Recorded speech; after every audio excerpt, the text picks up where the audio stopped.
नमस्कार दोस्तों, मैं चंद्र सिंह परिहार, ट्रेडर और मेंटर। और आज का एक बहुत इंपॉर्टेंट टॉपिक आपके सामने लेके आए हैं, जिसमें आपके माइंड को बिल्कुल ओपन कर देगा, आपके रिस्क रिवार्ड मैनेजमेंट को बिल्कुल क्लियर कर देना है। साथ ही साथ में आपका जो मेथड है या सेटअप है उसको बिल्कुल क्लियर हो जाना है। एक इम्पॉर्टेंट टॉपिक होने के नाते आज आपको सारे भाई बहन को बिल्कुल सीरियसली होकर के पढ़ना है। ये चैप्टर आपकी लाइफ में एक बड़ा रोल निभाएगा। आपको किस प्रकार से अपना सेटअप बनाना है, किस प्रकार से अपने अपने माइंड को सेट करना है, किस प्रकार से आपको रिस्क और रिवार्ड को मैनेज करना है, और कैसे आप अपने सिस्टम में जितनी भी चीज़ें मैंने बताई हैं उनको बहुत ही डीपली सीखना है और अपनी लाइफ में उतारना है। क्योंकि ये चैप्टर आपकी ट्रेडिंग में एक बहुत इंपॉर्टेंट भूमिका निभाने वाला है, बहुत ज़्यादा इंपॉर्टेंट भूमिका।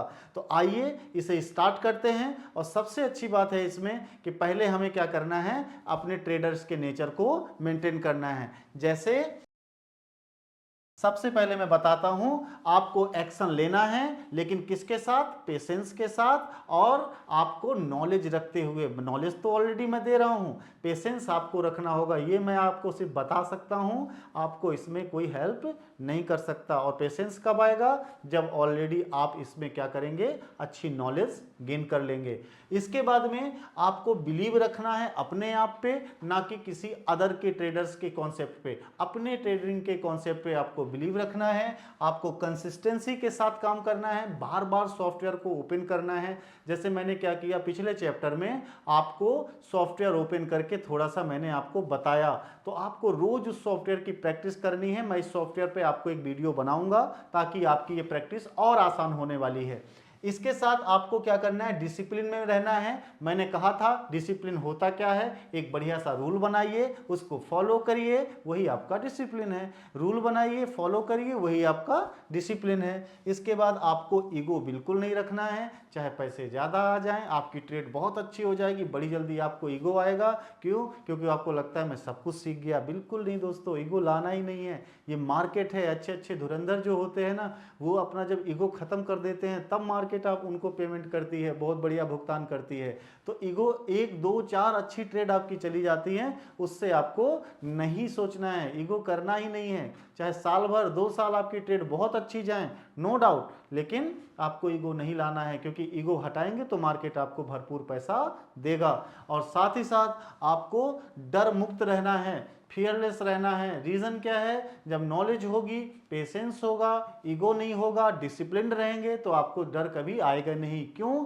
डर उसको आता है जिसको लगता है मेरा ये चीज़ चला ना जाए, उसे डाउट रहता है अपने आप पे।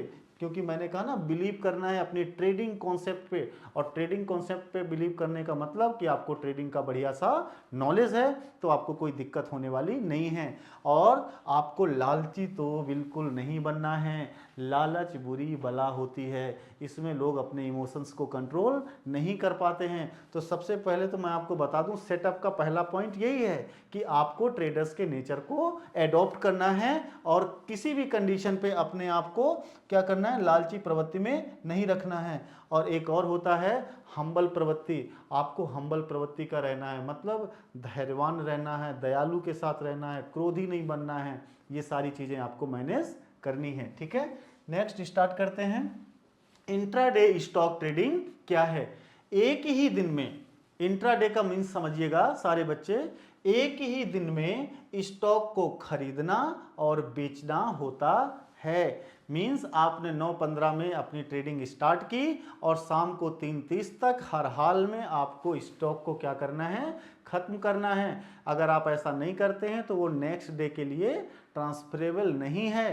तो इंट्राडे मीन्स आज के ही दिन जो आपने खरीदना बेचना है आज ही कर डालिए, कल के लिए उसे कैरी फॉरवर्ड नहीं कर सकते हैं। फिर अगले दिन इसको नहीं ले जा सकते हैं, यही मैंने आपको बताया। इसमें आपको मार्जिन मनी भी मिलती है, ये 4 से 5 गुना तक हो सकता है। इंट्राडे में आपको मार्जिन मनी मिलती है। मीन्स अगर आपके पास 10,000 रुपये हैं तो आप 20,000, 30,000, 40,000, 50,000, डिपेंड करता है मार्जिन मनी आप कितना, तो 5x के लगभग मार्जिन मनी भी मिलती है। लेकिन मार्जिन मनी के कुछ नुकसान भी हैं। क्यों?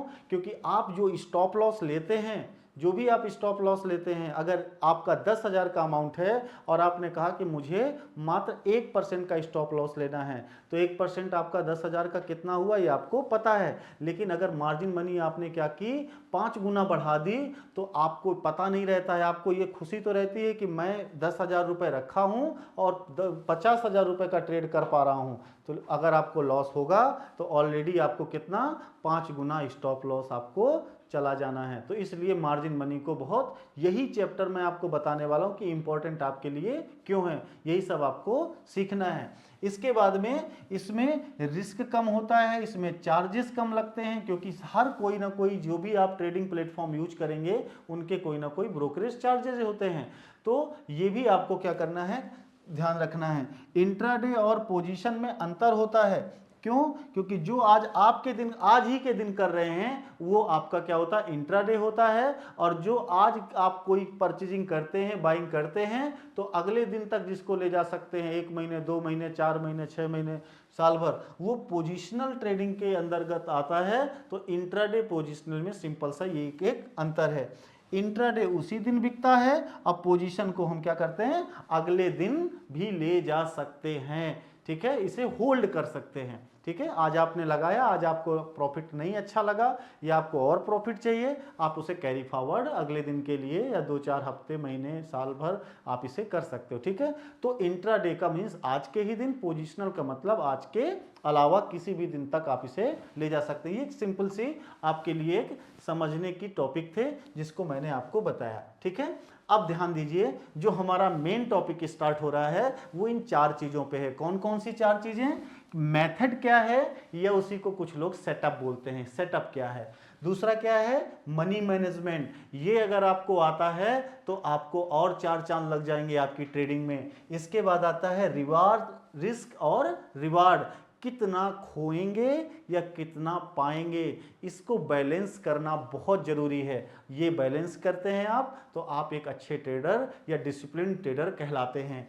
नेक्स्ट आता है money management, mind management. Mind management means क्या होता है कि आपको किसी भी प्रकार से अपने जो भी इमोशंस हैं उनको किस प्रकार से मैनेज करना है, क्या क्या आपको यहाँ पे रोका जाएगा, उनको आपको डिसिप्लिन के थ्रू फॉलो करना है। मैंने डिसिप्लिन का मतलब क्या बताया कि आपको क्या करना है, कोई भी चीज को बनाना है रूल्स को और उसे फॉलो करना है, वही आपका डिसिप्लिन है। ओके, तो सबसे पहले हम स्टार्ट करते हैं मेथड्स के बारे में। लोग सोचते हैं सर मेथड्स क्या है, सेटअप क्या है, तो ये बहुत बड़ी कोई बात नहीं है। मैं ऑलरेडी बहुत सारे भाई बहन जो अभी इस वीडियो को देख रहे हैं वो हमारे प्लेलिस्ट की क्या करते हैं, सीरीज पे जाएंगे CPI एकेडमी में, तो वहाँ पर ऑलरेडी क्या है, क्लास 1 से लेकर के सारे चैप्टर्स पढ़े हुए हैं। उसे आप पढ़ेंगे तो ये चैप्टर और मज़ेदार आपके लिए होने वाला है, सब कुछ क्योंकि समझ में आएगा। ओके, तो क्या करना है, सेटअप को ढूंढो 5 मिनट के टाइम फ्रेम में। मीन्स क्या है कि आपके टाइम फ्रेम का कॉन्सेप्ट होता है, मैं टाइम फ्रेम के बारे में अलग से आपको बताऊंगा। क्या होता है कि आप 5 मिनट, 10 मिनट, 15 मिनट, 1 घंटे, ठीक है, 1 दिन, 1 महीने, 3 महीने, इस प्रकार से टाइम फ्रेम अपना होता है। तो आपको क्या करना है, बड़े टाइम फ्रेम को देखना है और छोटे टाइम फ्रेम पे ट्रेड करना है। ठीक है, बड़े टाइम फ्रेम पे, क्योंकि बहुत सारे लोग क्या गलती करते हैं, 5 मिनट के टाइम फ्रेम पे देखेंगे तो चार्ट कुछ अलग दिखता है, अलग तरीके से दिखता है, लेकिन जब उसे बड़े टाइम फ्रेम पे देखेंगे तो पता चला चार्ट कोई अलग स्ट्रक्चर बना रहा है। तो पहले हमें क्या करना है, अपने लॉस को बचाना है, तो हमें कुछ चीज़ों को समझना है। अभी एक एक चीज़, ये सारी चीज़ें जो है ना, step by step, basic to advance में सब आएंगी। तो कहीं ना कहीं क्या है कि आपको क्या करना है, अभी कोई ऐसी टॉपिक्स को नहीं, स्टेप बाय स्टेप पढ़ते चलिए, सारा क्लियर होने वाला है। जैसे मैंने यहाँ पे बताया रिवर्स पैटर्न, ये भी एक प्रकार का आपका क्या है, सेटअप है। इसके बाद कंटिन्यूअस पैटर्न, ये भी आपका एक प्रकार का सेटअप है। जैसे इसको एग्जाम्पल के तौर से मैं बताता हूं, ये ध्यान दीजिए, मैंने आपको 4th चैप्टर में मैंने आपको चार्ट पैटर्न पढ़ाया। चार्ट पैटर्न में देखिए क्या है, कैंडल आपकी जा रही है, ये देखिए कैंडल ऐसे जा रही है ये, और यहां पर देखिए कैंडल ने कुछ इस प्रकार से एम पैटर्न बनाया। मींस कैंडल जो कर रही थी उसने क्या किया, देखिए यहां पे रिवर्सल पैटर्न, रिवर्सल पैटर्न का मीन्स कि कैंडल ने पहले कौन सा अपना हाइक बनाया, अपना हाइक बनाया कि मुझे मार्केट को ऊपर ले जाना है, मतलब अप ट्रेंड मार्केट को ले जाना है। तो देखिए मार्केट अप ट्रेंड जा रही थी और उसके बाद मार्केट ने यहां से एक एम पैटर्न बनाया। ये मैं बता चुका हूं बार बार कि एम पैटर्न कब बनेगा, जब मार्केट अपने रिवर्सल को चेंज करेगी। मींस मार्केट यूं गई, ऐसे जा रही थी मार्केट, और क्या हुआ, अगले दफा उसने क्या किया, अपना एक ग्राफ चेंज कर दिया, किसके थ्रू, इस एम पैटर्न के थ्रू। तो ये जो एम पैटर्न है ये प्रैक्टिस की बात है, बहुत सारा नहीं पढ़ना है, हमको क्या करना है, किसी एक सेटअप पे बहुत फोकस करना है, किसी एक सेटअप पे। मान लीजिए आपने बार बार ढूंढना है एम पैटर्न कहाँ बन रहा है, एम पैटर्न कहाँ बन रहा है, बैक टेस्टिंग करिए। क्यों, मार्केट को क्लोज हो जाने दीजिए, कोई फर्क नहीं पड़ता। मार्केट ने जो अभी तक की दूरी तय की है वहां पीछे जा जा करके बार बार ढूंढिए कि एक मुझे एम सेटअप मिल जाए। जैसे ही आपको मिला, आप देखिए एम सेटअप के बाद मार्केट ने नीचे का ग्रोथ बनाया कि नहीं बनाया, बार बार देखिए। और ये एम सेटअप कहाँ मिलेगा आपको, रजिस्टेंस पे मिलेगा हमेशा। एम सेटअप रजिस्ट, देखिए ये टॉप है, ये टॉप है, एक दोनों लाइन मैंने उस पर लाइन खींच दी और ये क्या हुआ, रजिस्टेंस बन गया, और मार्केट रजिस्टेंस से टकरा करके कहां नीचे आएगा, नीचे की तरफ बना रहा है अपना। तो रिवर्सल उसका क्या था, ट्रेंड को चेंज किया कि नहीं किया, ऑलरेडी मार्केट अप ट्रेंड बना रहा था और बाद में मार्केट ने एम पैटर्न बनाते हुए नीचे की तरफ क्या किया, डाउन ट्रेंड को स्टार्ट कर दिया। तो ये हमें सेटअप को ध्यान रखना है। आपने और भी पढ़े होंगे, देखिए मैं इसको मिटाता हूं, आपने क्या किया और भी पढ़ा है, जैसे आपने पढ़ा होगा डब्ल्यू पैटर्न, ये कहां बनता है, ये सपोर्ट पे बनता है। मार्केट नीचे आ रहा था, उसके बाद में उसने अपने ट्रेंड को क्या किया, रिवर्सल पैटर्न, क्या मतलब यही है कि ट्रेंड को क्या किया, चेंज किया। देखिए मार्केट नीचे आ रहा था, उसके बाद क्या किया, उसने एक छोटा सा रिट्रेसमेंट लिया, लेकिन दूसरा जब उसने हाइक बनाई नीचे जाने के लिए, तो वो पहले वाले स्टेप को क्या किया, इक्वल में आकर के फिर मूव दे गया ऊपर की तरफ। तो जब भी मार्केट क्या करता है, नीचे ज्यादा higher high higher low, higher high higher low बना करके मार्केट चला, तो उसने क्या किया, फॉर्मेशन कौन सा बनाया, लोअर लो लोअर हाई, लोअर लो लोअर हाई। और यहां पे क्या हुआ, लोअर लो लोअर हाई का फॉर्मेशन बनता हुआ देखिए आ रहा था, उसने क्या किया, लोअर लो बनाया, इसके बाद लोअर हाई बनाया और नीचे आया, तो लोअर लो इस बार नहीं बना पाया, मतलब इस वाले लो से नीचे नहीं जा पाया मार्केट, यहीं से मार्केट क्या हुआ, ऊपर की तरफ चला गया। इसलिए इस पे हमारा जो एक फॉर्मेशन बना चार्ट का, वो किस प्रकार का आया, एम की जगह डब्ल्यू बन गया, एम की जगह डब्ल्यू बन गया। तो इसे बोलते हैं रिवर्सल पैटर्न। ठीक है, यहां तक क्लियर हो गया होगा। इसके बाद देखिएगा यहां पे आपका आता है, मैंने अभी आपको दिखाया रिवर्सल पैटर्न, अब ये वाला देखते हैं, कौन सा, कंटिन्यूएशनल पैटर्न। इसका कॉन्सेप्ट मैं आपको फिर बता चुका हूं। मैं आप सारे भाई बहन से रिक्वेस्ट करता हूं, पूरी सीरीज हमारी CPIA एकेडमी की देखिए, उसमें ऑलरेडी 1 से लेकर के सारे चैप्टर्स पढ़े हुए हैं, आपको सब समझ में आने वाला है। जो भाई बहन नए हैं, जो रेगुलर कर रहे हैं, कोई दिक्कत नहीं, डायरी पेन से मेंटेन करो और इसको आगे बढ़ने के फॉर्मूले को बिल्कुल क्लियर करो।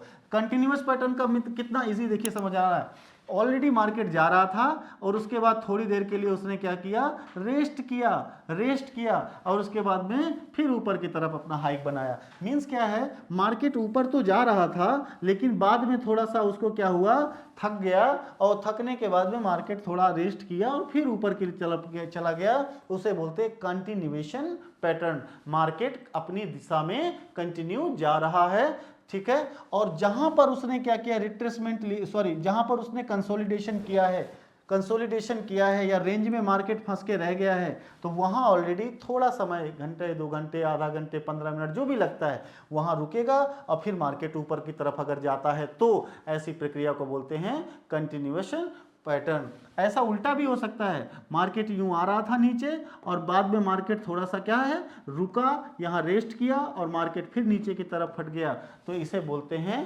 Continuation pattern. ये चीजें मैं आपको बता भी चुका हूं, लेकिन ये दोबारा इसलिए बताना पड़ रहा है क्योंकि सेटअप हमारा आज आपका टॉपिक है कि आपकी जो बिहेवियर है मार्केट को, उसको क्या करना है, क्लियर करना है, मार्केट के बिहेवियर को बहुत अच्छे से समझाना है। तो देखिए यहाँ पे क्या है, एक मैंने एग्जाम्पल जो बताया था, दूसरा एग्जाम्पल कंटिन्यूएशन पैटर्न का ले लेते हैं। मार्केट देखिए नीचे से, ये देखिए नीचे से मार्केट ऊपर जा रहा था, बाद में क्या हुआ, मार्केट एक अवस्था में क्या करने लगा, अपने आप को रेंज में ले आया।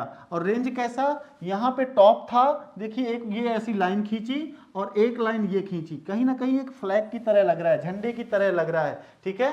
और इसके बाद में मार्केट यहां से एकदम मूव दिया और देखिए ऊपर की तरफ चला गया। मींस नीचे से जब आया मार्केट, उसके बाद में थोड़ा रुका और रुकने के बाद फिर ऊपर को चला गया। मींस ये कहलाता है कंटिन्यूएशन पैटर्न। और ऐसी पोजीशंस आप बार बार बैक टेस्टिंग में क्या करिए, बार बार ढूंढिए। आपको ये पसंद है, क्यों, क्योंकि ये नहीं सीखोगे तो मार्केट के मूव्स को कैसे समझ पाओगे, कैसे अपने प्रॉफिट्स को प्रॉफिटेबल ट्रेडर्स की तरह बदल पाओगे। तो आपको बार बार यही देखना है। क्यों, लाइव मार्केट में अपना पैसा नहीं बर्बाद करना है। आपको क्या करना है, मार्केट 3:30 पे बंद हो जाती है या मार्केट के जो बैक टेस्टिंग है वहां जाके बार बार देखिए कि सर कहां पर मुझे रेंज वाला सेटअप मिला था, क्योंकि मैं सेटअप बता रहा हूं, तो रेंज वाला सेटअप कहां मिला था, डब्ल्यू पैटर्न कहां मिला था, और मुझे एम पैटर्न कहां मिला था, कंसोलिडेशन जो आपका हुआ है कितनी देर तक हुआ है, किस प्रकार की कैंडल बनी है, तब मार्केट ने ऊपर के लिए मूव दिया है। तो ऐसी सिचुएशंस जो होती हैं उनको समझने के लिए बैक टेस्टिंग बहुत जरूरी है। सारे भाई बहन से मेरा रिक्वेस्ट है कि आप लोग बार बार अपने आप को स्टैंडर्ड बनाने के लिए क्या करें, बैक टेस्टिंग की प्रैक्टिस करें, मजा आने वाला है, ठीक है। तो ये आपका मैंने सेटअप के बारे में बताया। अब कुछ क्या लोग, बहुत सारे लोगों की कमियां बता देता हूं। क्या करते हैं, मैंने जो पढ़ाया वो सारे सेटअप को उन्होंने पढ़ लिया, मैंने जो पढ़ाया उनको सारे सेटअप के बारे में पढ़ लिया और सारे सेटअप एक ही बार में ढूंढते हैं। नहीं, प्रैक्टिशनर बनना है। एक सेटअप पे बढ़िया प्रैक्टिस करो, हफ्ते, 2 हफ्ते, 3 हफ्ते, उसी को ट्रेड करो। इसके बाद जब आपको उस ट्रेड को पहचानने की, उस सिस्टम को, सेटअप को पहचानने की अच्छी आदत पड़ जाती है, तब किसी दूसरे में हाथ डालो, 2 सेटअप हो जाएंगे, धीरे धीरे आपके 3 सेटअप हो जाएंगे, ऐसे करते करते आपके 4, 5, 6 सेटअप हो जाएंगे। इन्हीं सेटअप पे आपका काम बहुत अच्छा चलने वाला है। एक सेटअप मैंने बहुत बढ़िया बताया था, हेड एंड शोल्डर पैटर्न का, वो भी आपका क्या है, आपको प्रैक्टिस में लाना है। ओके, तो ये चीजें आपकी क्या हो गई, क्लियर हो गई। इसके बाद में नेक्स्ट देखते हैं रेंज सेटअप क्या है। मैं आपको यही बताया हूं कि रेंज सेटअप होता क्या है। मैंने आपको एक रेंज बताई ना, जो आपको बताया कि मार्केट ऊपर गया और ऑलरेडी कहीं ना कहीं अपने मार्केट को रेंज में फंसता हुआ देख रहे हैं और इसके बाद मार्केट ने एक ऊपर को मूव दिया, ठीक है। तो रेंज सेटअप है, लेकिन इसके बारे में थोड़ा सा समझ लेते हैं।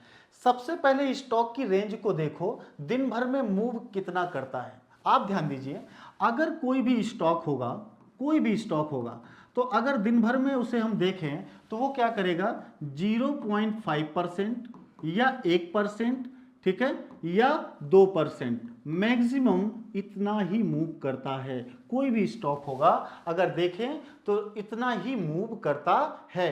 लेकिन आप लोग कभी कभी देखते हैं कि वही स्टॉक 3%, 4%, 7% ऐसे चला जाता है। लेकिन क्या ये रोज होता है? नहीं, ये कभी कभार होता है। हर बिजनेस में जैकपॉट लगता है, नो डाउट, हर बिजनेस में जैकपॉट लगता है। लेकिन आपको क्या करना है कि ये जैकपॉट की तरफ नहीं भागना है।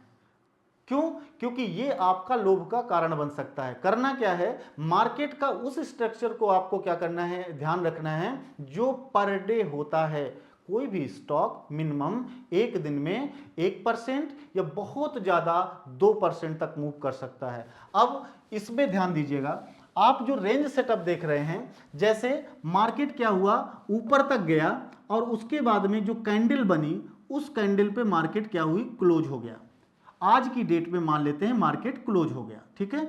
कल की डेट में जब मार्केट ओपन होगा, कल की डेट में जब मार्केट ओपन होगा तो वो क्या करेगा, रेंज सेटअप की प्रैक्टिस कैसे हो रही है समझना इसको, ठीक है। कल की डेट में जब मार्केट ओपन होगा तो कहीं ना कहीं वो 0.1% ऊपर होना चाहिए या 0.2% ओपन होना चाहिए या 3 या 0.4 या 0.5%, बस इतना ही ऊपर नीचे खुले। अगर मार्केट 1% का क्या कर रही है, ऊपर खुल रही है, गैप अप खुल रही है, या मार्केट नीचे 1% डाउन, गैप डाउन खुल रहा है मार्केट, तो कहीं ना कहीं आपका फिर वो कंसोलिडेशन या रेंज सेटअप नहीं कहलाएगा। उस समय थोड़ा सा आपको शांत बैठना है। मीन्स ये है कि जब आज की डेट में मार्केट ने क्लोजिंग की, उससे मार्केट 0.1 से लेकर के 0.5% तक अगर ऊपर खुलती है या सेम इतना ही नीचे खुलता है, ठीक है, तो आप ये मान लीजिए कि मार्केट आपका क्या है, कंसोलिडेशन कॉन्सेप्ट को एडॉप्ट कर रहा है, उसे आप सही कंसोलिडेशन या रेंज सेटअप मानते हैं। तो देखिए यही आपका मैंने आपको दिखाया।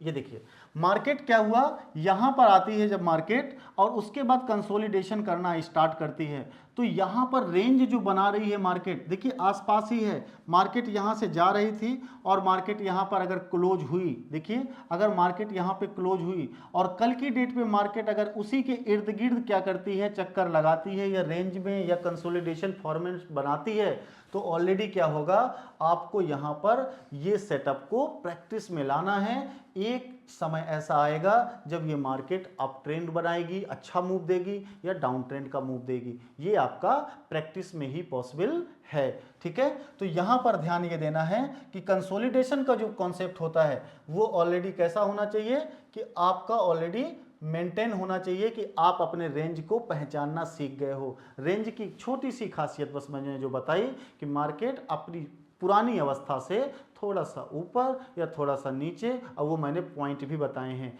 कितने कितने परसेंट पे मूव होना चाहिए, ओपन होना चाहिए, वहां पर डाउन ट्रेंड बनाए, तो ये आपका रेंज पूरा बन जाएगा। और इस रेंज का मतलब हो गया आप इसके एक्सपर्ट बन गए। ठीक है, पहचानना आपने इसको सीख लिया।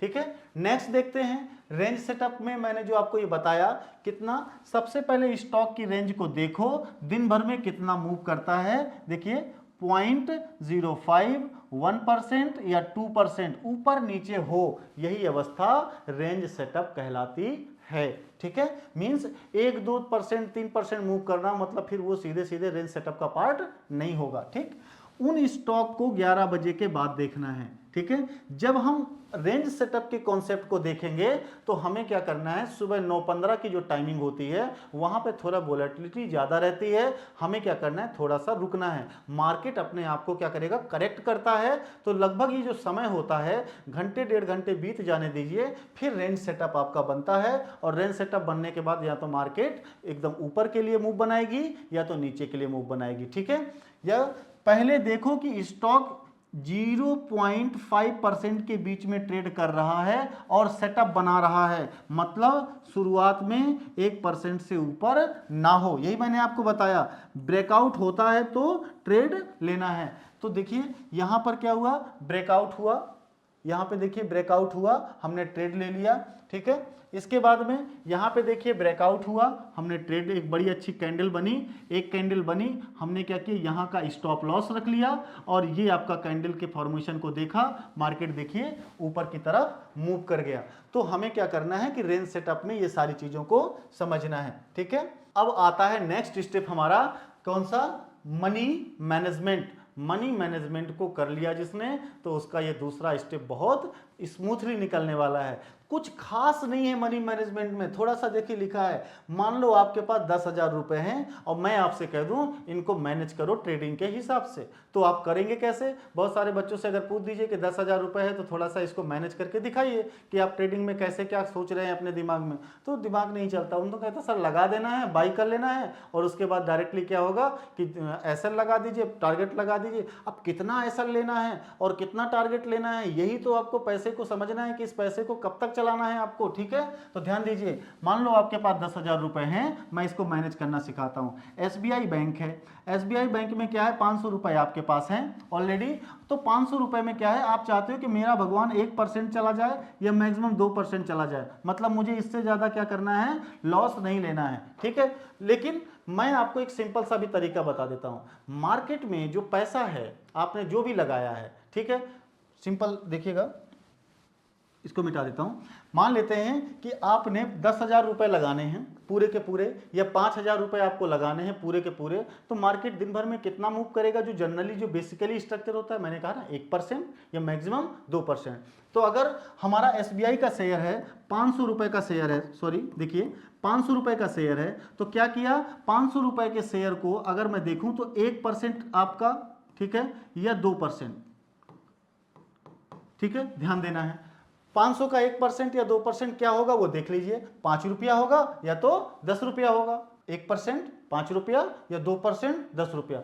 500 रुपए का 1% और 2% मैक्सिमम मार्केट ऊपर या नीचे जा सकती है। मैंने यही बताया, रोज रोज मिरेकल नहीं होते हैं, कभी कभी मार्केट 3, 4, 5, 6% तक चली गई तो उसे आप अच्छा सिस्टम मत मानो, वो कभी कभी होता है, उसके कुछ कारण होते हैं, ठीक है। मार्केट नीचे भी कभी कभी पहुंच जाती है, लेकिन अगर आप अपने डिसिप्लिन ट्रेडर बन के काम करोगे तो मैं ये पाता हूं कि मार्केट हमेशा अपने सिस्टम से 0.5% या 1%, 1.5% या मैक्सिमम 2% तक क्या होती है पर डे के बेसिस में चल सकती है, इससे ज्यादा वो नहीं है, ठीक है।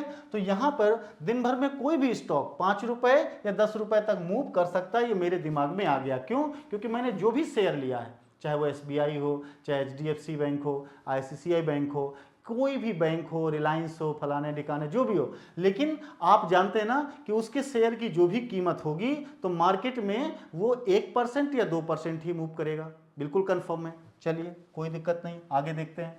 अब इसी में क्या हुआ, माइंड मैनेजमेंट में मैंने चीजें जो आपको बताई, इसमें आपको सीधा सा एक चीज ध्यान रखना है कि अगर आपका शेयर, मान लेते हैं जिस समय आप थे, आज आपका शेयर 500 रुपए के रेंज पे चल रहा था और अचानक उसमें से 1% की आपको बढ़ोतरी पहले से नजर आई कि हो गया, तो मैक्सिमम कितना और चल सकता है? मैक्सिमम 1% या आधा % और मूव कर सकता है, ठीक है। तो आपको ये सारी चीजें ध्यान देना है कि जो रुपया है हमारा, जिसको हम लगाने जा रहे हैं, उसको हमें कैसे मैनेज करना है। मैनेज करने का तरीका क्या है? वो तरीका सिंपल सा है कि आपको अपना SL और अपना टारगेट दोनों को सोच लेना है कि अगर मैं आज दूंगा तो 1% या आधा % मेरा SL होना चाहिए, ठीक है, और अगर मुझे टारगेट लेना है तो मेरा लगभग इतना 1:2 के रेशियो में टारगेट होना चाहिए। तो वो मैं भी अगले वाले स्टेप में बताता हूं रिस्क मैनेजमेंट में क्या है। अब ध्यान दीजिए, SBI का वही शेयर है, 500 रुपए का शेयर है, 10 शेयर आपने लिए तो 5,000 रुपया आपने यहां पर खर्च कर दिए, बिल्कुल इजी है, ठीक है। 500 का शेयर था, 10 शेयर लिए, आपने इसको खर्च कर दिए। अब क्या है, स्टॉक मार्केट के 10 शेयर तो आपके पास आ गए, लेकिन आपने क्या की, जो कैंडल बनी थी, जो कैंडल पे आप अपनी ट्रेड लेने जा रहे थे, उस कैंडल को जरा ध्यान दीजिए, वो कैंडल कितने रुपए की है। मैं एग्जांपल के तौर पे मान लेता हूं, कैंडल में 2 रुपए का उसका प्राइस है कैंडल का। तो अगर आपका कैंडल का 2 रुपए का प्राइस है तो एक कैंडल का प्राइस है ना 2 रुपए, तो आपने क्या किया, 10 शेयर लिए हैं, तो 10 शेयर गुणे 2 करेंगे तो टोटल कितना अगर लॉस होगा आपका, 20 रुपए का मैक्सिमम लॉस होगा। लेकिन अगर आपका उसी सिस्टम में 2 रुपए का प्रॉफिट हो गया, SL ना आकर के 2 रुपए का प्रॉफिट हो गया, तो 20 रुपए का आपका प्रॉफिट भी हो जाएगा। तो ये हमें छोटे छोटे मूव्स को देखने हैं कि आखिरकार हमें कितना SL लेना है। अब देखिए सबसे बड़ी बात क्या होती है, 10,000 रुपया थे आपके पास, अब 5 गुना अगर आपको लेवरेज मिल जाए, या 5 गुना आपको 5 टाइम्स का आपको क्या मिल जाए, लेवरेज मिल जाए, तो आप 10,000 का कितना हो गया, 5 गुना, टोटल मिला के 50,000 रुपया। अब 50,000 रुपए पे देखिए SL वही है, 2 ही रुपए है, कैंडल का क्या साइज है, 2 रुपए का, लेकिन अगर यहां पर 50 शेयर होते तो 50 और ये टोटल 2, तो यहां पे ध्यान दीजिए कितना हो जाता, 100 रुपए का SL आ जाता। लोग ये तो सोचते हैं कि मुझे इतना कंपनी ने लेवरेज दे दिया, लेकिन वो ये भूल जाते हैं, क्योंकि दिमाग में क्या रहता है, मैंने अभी सिर्फ 2 रुपए की ही कैंडल है, तो 2 रुपए के कैंडल के हिसाब से मेरा लॉस ज्यादा नहीं होगा। लेकिन सोचिए 100 रुपए का आपका तुरंत क्या हो जाएगा, नुकसान हो जाएगा। क्यों? क्योंकि आपने जो लेवरेज अपना बढ़ा दिया है, उस कारण से ये जो कैंडल की जो पोजीशन है वो 2 रुपए की ही है, लेकिन आपका रुपया कितना, 20 रुपए से कितना बन गया, 100 रुपए बन गया। इसलिए अपने रिस्क रिवार्ड मैनेजमेंट को क्या करना है, ध्यान रखना है। कभी भी, एक तो मैं तो आपको हमेशा सलाह दूंगा, लेवरेज पे मत जाओ, या जाना भी है तो मैक्सिमम 2x कर लो, ठीक है, उससे ज़्यादा ना जाओ, 3x कर लो। क्यों? क्योंकि आपका एसएल लंबा बैठेगा, फिर आपको लगेगा कि सर एसएल तो गया ही गया, साथ में मेरा ब्रोकरेज का भी चार्ज कुछ कटा 50-60 रुपए, तो वो सारी चीज़ें एक बार खरीदोगे तो आपको ये पे करना ही करना है। ठीक है, तो आप मंथ में क्या देखेंगे अपने आप को कि आप कहीं ना कहीं बहुत ज़्यादा प्रॉफिट में नहीं है, ऑलरेडी प्रॉफिट में नहीं पहुंच पाए। रीजन क्या है? क्योंकि आपको ये पता है कि आपने क्या है, रिस्क रिवार्ड मैनेजमेंट को कॉन्सेप्ट में अपने ध्यान में नहीं रखा। ओके, तो यहाँ पे रिस्क रिवार्ड मैनेजमेंट हो गया। अब इसका थोड़ा सा मैं सेटअप देख लेता हूँ। एसबीआई के कितने शेयर लोगे आप? तो जैसे 10 शेयर लिए, 2 रुपए का हो गया, तो 20 रुपए का ऐसा आ गया। अगर 20 शेयर एसबीआई के ले लिए आपने, तो 2 रुपए के हिसाब से 40 रुपए का ऐसा आ गया। 100 शेयर आपने ले लिए एसबीआई के, तो देखिए 200 रुपए का ऐसा हो जाएगा। अगर आपने 400 शेयर ले लिए एसबीआई के, 2 रुपए के हिसाब से 800 रुपए हो जाएगा। मीन्स ये है कि आप अपने एसएल को मैनेज करना सीखो, आप लेवरेज की तरफ मत भागो, हमेशा ध्यान दो कि कम से कम मेरा एसएल आए और प्रॉफिट इतना आए कि उससे दोगुना तो हो जाए। नीचे लिख दिया है आपको 1:1, ठीक है ना, 1:2 या 1:3 का प्रॉफिट मिल जाए, ये सबसे अच्छा होता है। कम से कम 1:1 होना ही चाहिए, या ज़्यादा से ज़्यादा 1:2 या 1:3 का आपको टारगेट लेना है। इससे ज़्यादा आपको लोभ नहीं करना है, ग्रीडी नहीं बनना है। अगर मुझे क्या करना है, मैं 20 रुपए देने को तैयार हूं, तो मुझे 40 रुपए का प्रॉफिट चाहिए, 1:2 का रेशियो हो गया। अगर मैं 20 रुपए देने को तैयार हूं, तो मैक्सिमम 60 रुपए का प्रॉफिट चाहिए। तो ये भी आप कर सकते हैं, लेकिन मेरा एक सजेशन आप लोगों से, सारे भाई बहन से है कि आप लोग क्या करो, ऑलरेडी 1:2 का ही रेशियो रखो। इससे आपको ऊपर नहीं जाना है कि भगवान अगर दो तो मुझे 40 दो और लो तो सिर्फ 20 रुपए लो।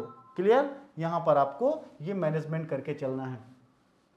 तो यहां एक छोटा सा एग्जाम्पल ऐसे दिया गया है कि अगर 20 रुपए का आपका लॉस हुआ है एक दिन में, और 20 दिन मार्केट आपकी अगर रहती है, क्योंकि शेयर मार्केट या स्टॉक मार्केट आप जो देख रहे हैं वो ऑलरेडी क्या है, 30 दिन नहीं चलती, सैटरडे संडे छुट्टी रहती है, तो महीने में 8 दिन तो आप ये निकाल दीजिए, 1-2 दिन कोई और छुट्टियां हो गई तो आपको वो भी निकाल देना। लगभग 20 दिन मार्केट आपकी चलती है। तो अगर आपको पर डे 20 दिन लॉस हुआ, तो देखते हैं 20 दिन में तो 400 रुपये का माइनस, मतलब 10,000 में क्या है, आपके 400 रुपये ही मात्र गए, और आप अच्छा सीख रहे हैं, एक्सपीरियंस ले रहे हैं। ठीक है, और रोज जाएंगे नहीं, जब ट्रेडिंग करेंगे ना और पढ़ाए हुए कॉन्सेप्ट पे काम करेंगे तो पैसे आने ज़्यादा हैं, जाने कम हैं, ये बिल्कुल दिमाग में रख लीजिए। लेकिन फिर भी मैं लॉस को इसलिए करता हूँ, कहीं ना कहीं आपको इसका बिल्कुल कॉन्फिडेंट, क्योंकि रिस्क पहले लिखा है मैंने, ठीक है, रिस्क इसके लिए लिखा है।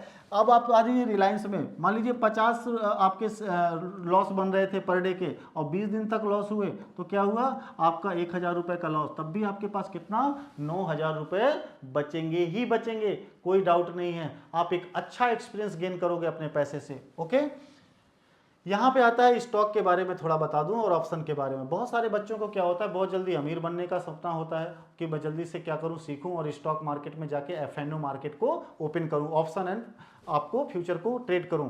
तो दोस्तों आपसे बिल्कुल एक क्लियर रिक्वेस्ट है, आप लोग जल्दी रईस बन के क्या करोगे, थोड़ा सा टाइम दो, थोड़ा सा सीखो, अपने मैनेजमेंट को सीखो, मनी मैनेजमेंट को, रिस्क मैनेजमेंट को, अपने सेटअप को सीखो। बाद में आपको जो करना है आप करिए, लेकिन एक क्या करिए, अच्छी सी निपुणता ले लीजिए। उसके बाद मार्केट में अपने आप को क्या करिए, एडजस्ट करिए जहां आप ठीक बैठ पा रहे हो। ठीक है, अभी मेरा सलाह है कि आप केवल स्टॉक मार्केट को ही ट्रेड करेंगे, किसमें, स्टॉक को। तो 10,000 रुपए को अगर आप 20 दिन तक खेलते हैं, तब भी आपको 400 या 1,500 रुपए का लॉस होता है। इससे सबसे बड़ा फायदा यह है कि लॉस तो बिल्कुल तनकसा हुआ है, लॉस बिल्कुल तनकसा हुआ है, लेकिन एक्सपीरियंस बहुत अच्छा मिला है। क्यों? एक्सपीरियंस के लिए आपको कम से कम महीने भर, 2 महीने का समय मिलता है, बड़े आराम से आप इस पैसे से अपने आप को क्या कर सकते हो, एक्सपीरियंस ट्रेडर बनाने की कोशिश कर सकते हैं। लेकिन अगर ऑप्शन में आ गए तो जानते हैं ना, बहुत बड़ा सिस्टम गड़बड़ाने वाला है। 10,000 रुपया मात्र 7 दिन में खत्म हो जाएगा भाई, हो सकता है कहो 3 ही दिन में खत्म हो जाए। ठीक है, तो 10,000 रुपये को यहाँ पे 7 दिन में खत्म कर तो देंगे, लेकिन आपको ध्यान देना है, यहाँ पे आपको एक्सपीरियंस ना के बराबर मिला। क्यों? 5-6 दिन 7 दिन में क्या एक्सपीरियंस आप गेन कर लोगे, ऑलरेडी क्या है, नुकसान ही नुकसान है। ठीक है। तो ऑप्शन ट्रेडिंग हमें कब करनी है, जब मैं कहूंगा। लेकिन अभी आपको क्या करना है, स्टॉक पे ट्रेड करना है, छोटे छोटे स्टॉप लॉस को लेना है और ज्यादा से ज्यादा बैक टेस्टिंग को क्या करना है, मैनेज करना है। तो जो पैसा लेकर आता है यहाँ पे लॉस लेके चला जाएगा, क्योंकि पैसे की धौस स्टॉक मार्केट भगवान को मत दिखाइए, यहाँ बहुत पैसा है, बिलियन में पैसा है पर डे के बेस में। तो पैसे की धौस तो आप बिल्कुल मत लाइए कि मेरे सर 2 लाख है, मेरे पास 5 लाख है, 10 लाख है, कोई फर्क नहीं पड़ता उसको, वो आपको ले लेगा। ठीक है। तो आपको क्या करना है, नॉलेज और पेशेंस का ध्यान रखना है, ईगो नहीं करना है, फियर नहीं करना है, अभी अगले स्टेप में बताने वाला हूं। और जो ज्ञान लेकर आता है, मैंने वही आपसे कहा था कि पहले स्टेप में मैंने एक्शन लिखा था, जो ज्ञान लेके आता है, पेशेंस लेके आता है, वो क्या करता है, बड़ा प्रॉफिट बना के जाएगा। और ये चीज आज समझ में नहीं आएंगी, लेकिन जिस वक्त आप ट्रेडिंग करोगे तो इन बातों का बहुत अच्छे से आपको क्या होगा, यूज होगा, आपको दिमाग में बार बार क्लिक करेगा। सर ने बताया था कि पैसे मार्केट को मत दिखाओ, सिर्फ उसको बताओ कि मेरे पास इतना ही है और इसी में से जो मेरा प्रॉफिट हो सकता है या ऐसे ला सकता है यही कर सकता हूं, इसके ऊपर नहीं करूंगा। क्यों? क्योंकि आप सीख रहे हैं। जब आप सीख जाएंगे, 30 डेज की क्लास, 60 डेज की क्लास, 90 डेज की क्लास जब आपकी पूरी हो जाएगी तो उस वक्त के क्या बात है, मजा आने वाला है। फिर आप बिल्कुल फ्री होकर के, मेंटली बिल्कुल फ्री होकर के आप काम करेंगे।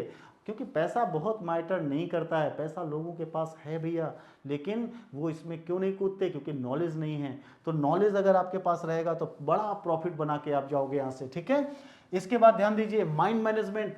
मैं अभी सबसे शुरुआत में तो यही बताता हूं कि ट्रेडर के नेचर क्या होते हैं, लेकिन फिर समझिए, एसएल और टारगेट की स्ट्रेटजी जो मैंने आपको पढ़ाई है उसको बनाओ। एसएल कितना लेना है, टारगेट कितना लेना है, इसको बनाओ। अपने शेयर की वैल्यू का परसेंटेज सेट करो कि शेयर अगर एक मेरा 500 रुपए का है तो दिन भर में वो उसका मूवमेंट कितना मैक्सिमम हो सकता है, 0.5%, 1% या मैक्सिमम 2%। तो इससे ज़्यादा मूव नहीं करेगा। तो मुझे क्या करना है, उसी के अकॉर्डिंग मुझे देखनी है कि जहां मैं ट्रेड ले रहा हूं तो जो वो कैंडल है, जिस कैंडल पे मैंने सोचा कि अब मुझे ट्रेड कहां के लिए सोचना है, अप की डाउन के लिए, तो उस कैंडल पे आपको देखना है कि ये कैंडल कितने रुपए की बन रही है। और अगर मैं इसके 10 शेयर ले रहा हूं तो मेरा टोटल कितना ऐसा आएगा, लगभग 20 रुपए जो भी मैंने बताया, लगभग 40 रुपए। तो अगर आपका इतना एसएल आ रहा है और आपको इतना एसएल लेने में धक धक नहीं हो रहा है तो आराम से आप उस एसएल को लीजिए। आपका सेटअप बना है तो फिर आप क्या करिए, ट्रेड करिए। बहुत सारे लोग एसएल ले लेते हैं फिर बाद में डरते हैं। तो भैया ऐसा काम क्यों करना, आपको पहले क्या करना है, अपना मेथड या सेटअप पे कंट्रोल होना चाहिए। उसके बाद अपने रिस्क रिवार्ड मैनेजमेंट को कंट्रोल करिए, अपने मनी मैनेजमेंट को कंट्रोल करिए और साथ ही साथ माइंड मैनेजमेंट को कंट्रोल करिए। तब फिर आप ट्रेड लीजिए। आप पूछिए अपने आप से बार बार, क्या मेरा ये चारों स्टेप कंप्लीट हैं, मेरा सेटअप कंप्लीट है, मेरा रिस्क मैनेजमेंट कंप्लीट है, या फिर मेरा जो है आपका मनी मैनेजमेंट क्लियर है, माइंड मैनेजमेंट क्लियर है। अगर ये चारों चीजें आपकी क्लियर हैं तो फिर आपको ट्रेड लेना स्टार्ट करना है। तो देखिए, आपको ग्रीडी नहीं बनना है, फियर आपके अंदर नहीं आना चाहिए। अगर फियर आ रहा है तो आप समझ लीजिए दिमाग में बिल्कुल कि आपका कोई ना कोई एक पॉइंट लूज है, और उस पॉइंट को आपको क्या करना है, जब तक क्लियर ना हो जाए तब तक आप ट्रेड मत लीजिए। जाने दीजिए पूरा दिन, कल भी चला जाए, परसों भी चला जाए, नो डाउट जब तक मेरा सेटअप नहीं आएगा मैं ट्रेड नहीं लूंगा। क्यों? क्योंकि सर ने कहा है कि पहले रूल्स बनाओ, उसे फॉलो करो, देन वो डिसिप्लिन में कन्वर्ट होगा। क्लियर? तो सबसे पहले क्या करना है, आपको फियर नहीं आना चाहिए, ओवर ट्रेडिंग नहीं करना है। अगर आपका एसएल चला गया कोई बात नहीं, एसएल भैया आपका दोस्त है, आपका नुकसान और कर सकता था, लेकिन एसएल ने क्या कहा कि जितनी आपकी इच्छा थी, जैसे कहते हैं ना कि भाई मुझे कुछ दान दे दो, तो आपने वही निकालना है जिसमें आपको क्या कहता है, बहुत ज़्यादा माइंड में सिकन ना आए। तो आप क्या करते हो, 2 रुपये, 4 रुपये, 10 रुपये जो भी अपने कबाड़ी वाले होता है या अपना भीख मांगने वाला उसको दे देते हो। तो उससे क्या होता है, आपको बाद में तकलीफ नहीं होती, आपको गाड़ी में चलते समय बाद में तकलीफ नहीं होती कि भैया कुछ दिक्कत हो गई है मुझे क्योंकि मैंने किसी भिखारी को 10 रुपये दे दिए हैं। ठीक है। तो आपको क्या करना है, इसी प्रकार से फियर ना आए तो उतना एसएल लेना है जिससे आपको दिक्कत ना हो, या एक स्टॉक में केवल काम करो, छोड़ो 10 स्टॉक, एक स्टॉक में काम करो। हो सकता है आपका एसएल केवल 2 रुपया आए, लेकिन सीखने को कितना मिलेगा, ये मजे वाली बात है। और जिस दिन आप सीख जाते हो तो वही ट्रेड आपकी लाख रुपए में परिवर्तित हो जाएगी, 10 लाख में परिवर्तित हो जाएगी, और उसी के अकॉर्डिंग आपको प्रॉफिट मिलेगा और मजे मजे ही। ठीक है। तो ओवर ट्रेडिंग नहीं करना है। ओवर ट्रेडिंग क्यों करते हैं, क्योंकि आपको लगता है अच्छा मेरा मार्केट ने इतना पैसा ले लिया, 1 मिनट अभी मेरे पास पैसा रखा है, एक ट्रेड और लगाओ, एक ट्रेड और लगाओ। नहीं, बिल्कुल नहीं करना है, क्योंकि आप यहाँ जुआड़ी बन के नहीं आए हो, यहाँ यहाँ पे आप नॉलेज लेके, पेशेंस लेके इस गेम को, ये एक आर्ट है और आर्ट ऑफ प्रोबेबिलिटी है। मीन्स 70% अगर आपका प्रॉफिट होता है तो 30% आपका लॉस होने के भी चांसेस रहेंगे, और ये लॉस किसी अदर ने नहीं कराए, आपने खुद क्या किया है, तय किया है कि अगर मेरा आईएसएल जाए तो इतना जाए और प्रॉफिट आए तो इतना आए। ये किसी अदर ने नहीं किया, तो फिर आपको क्यों फियर आ रहा है, आपको ग्रीड क्यों आ रहा है, ओवर ट्रेडिंग आप क्यों कर रहे हैं, रिवेंज ट्रेडिंग कुछ लोग करते हैं। कैसे ले गया मार्केट, मैं तो 2-4 दिन से लगातार प्रॉफिट बना रहा हूँ, आज देखता हूँ मेरा मार्केट कैसे ले गया ये एसएल। ठीक है, क्या फर्क पड़ता है यार, उसने 4 दिन प्रॉफिट दिया है, अगर एक दिन आपका एसएल चला गया तो ये आपके मनी मैनेजमेंट का, रिस्क रिवार्ड मैनेजमेंट का क्या था, कॉन्सेप्ट था। ठीक है, इसको आपने खुद तय किया था। होप ट्रेडिंग नहीं करना है। बहुत सारे लोगों को लगता है कि आज मार्केट में मेरा दिल कह रहा है कि मार्केट आज ऊपर जाएगा। पूछा गया कि दिल को क्या पता शेयर मार्केट, मेरे भाई आपका दिल कह रहा है ठीक है, लेकिन कोई आपका सेटअप बन रहा है जो आपको बताए, लॉजिक के साथ खेलो ना, लॉजिक के साथ ट्रेडिंग करना सीखो कि आपका माइंड कह रहा है या आपका रिस्क रिवार्ड मैनेजमेंट सही है या आपका मनी मैनेजमेंट सही है या आपका माइंड सेटअप सही है, कह रहा है कि आपके मन मुताबिक सेटअप बना है तो आपको ट्रेडिंग करनी चाहिए। अगर सब जगह से यस का जवाब आता है, नोट हेजिटेशन, डायरेक्ट अपनी ट्रेड को इंपॉर्टेंट करो और आगे एक अच्छे प्रॉफिटेबल ट्रेडर की जर्नी को स्टार्ट करो। तो दोस्तों, आप जो आपको मैंने क्लास बताई है, इस क्लास में आपको ऑलरेडी कुछ ना कुछ डाउट्स क्लियर हुए और ये डाउट्स मुझे लगता है कि परफेक्ट आपको बनाएंगे। इसी के साथ आज की क्लास वाइंड अप होती है। थैंक यू, नमस्कार।